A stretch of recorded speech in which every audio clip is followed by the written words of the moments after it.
ഇപ്പോൾ ഡിസംബർ മാസം. ലോകത്തുള്ള അനേക ക്രൈസ്തവ വിശ്വാസികളും ക്രിസ്മസ് ആഘോഷത്തിൻ്റെ തിരക്കിലാണ്.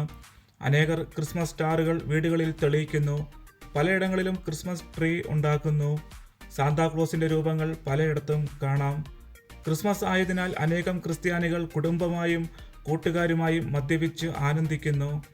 അങ്ങനെ അവർ ക്രിസ്മസ് ആഘോഷിക്കുന്നു. സത്യത്തിൽ എന്താണ് ക്രിസ്മസ്?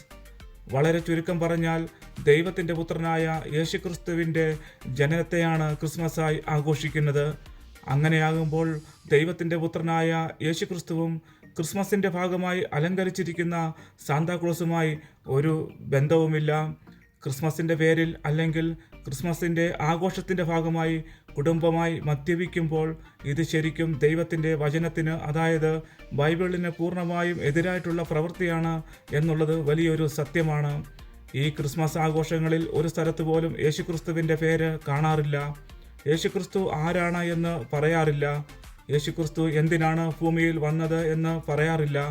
പുതിയ തലമുറകൾക്ക് ക്രിസ്മസ് എന്നത് സാന്താക്ലോസിൻ്റെ ബർത്ത്ഡേ ആണോ എന്ന് ഒരുപക്ഷെ ചിന്തിക്കാൻ സാധ്യതയുണ്ട്. മദ്യം കുടിക്കുന്നത് തെറ്റാണെന്നും മദ്യപിക്കുന്നവൻ ഒരു നാളും സ്വർഗരാജ്യത്തിൽ പോകുകയില്ല എന്നും പറഞ്ഞു പഠിപ്പിച്ച ആ യേശുക്രിസ്തുവിൻ്റെ പേരിൽ തന്നെ ക്രിസ്തുവിൻ്റെ അനുയായികൾ മദ്യപിച്ച് നടക്കുന്നു. ഇതാണോ ക്രിസ്മസ്? യഥാർത്ഥത്തിൽ ക്രിസ്മസ് സകല മനുഷ്യർക്കും കൊടുക്കുന്ന സന്ദേശം ഇതാണ്. സകല മനുഷ്യരുടെയും രക്ഷിതാവായ, അല്ലെങ്കിൽ സകല മനുഷ്യരെയും രക്ഷിക്കുവാൻ സ്വർഗത്തിൽ നിന്ന് ഭൂമിയിൽ വന്ന ജീവനുള്ള ദൈവത്തിൻ്റെ പുത്രനായ യേശുക്രിസ്തുവിൻ്റെ വരവിനെയാണ് ക്രിസ്മസായി ലോകം കാണുന്നത്. യേശുക്രിസ്തു ഭൂമിയിൽ വന്നത് സൃഷ്ടിയുടെ ആരംഭം മുതൽ ദൈവത്തിന് നഷ്ടപ്പെട്ടു പോയ സകല മനുഷ്യരെയും വീണ്ടെടുക്കുവാൻ വേണ്ടിയാണ് എന്ന ആ സത്യം അനേകർ അറിയാതെ പോകുന്നു. ദൈവത്തിൻ്റെ പുത്രനായ യേശുക്രിസ്തുവിനെ വിശ്വസിച്ച് രക്ഷിതാവായി സ്വീകരിക്കുന്നവർക്ക് പാപമോചനവും നിത്യജീവനും ദൈവം വാഗ്ദത്തം നൽകി.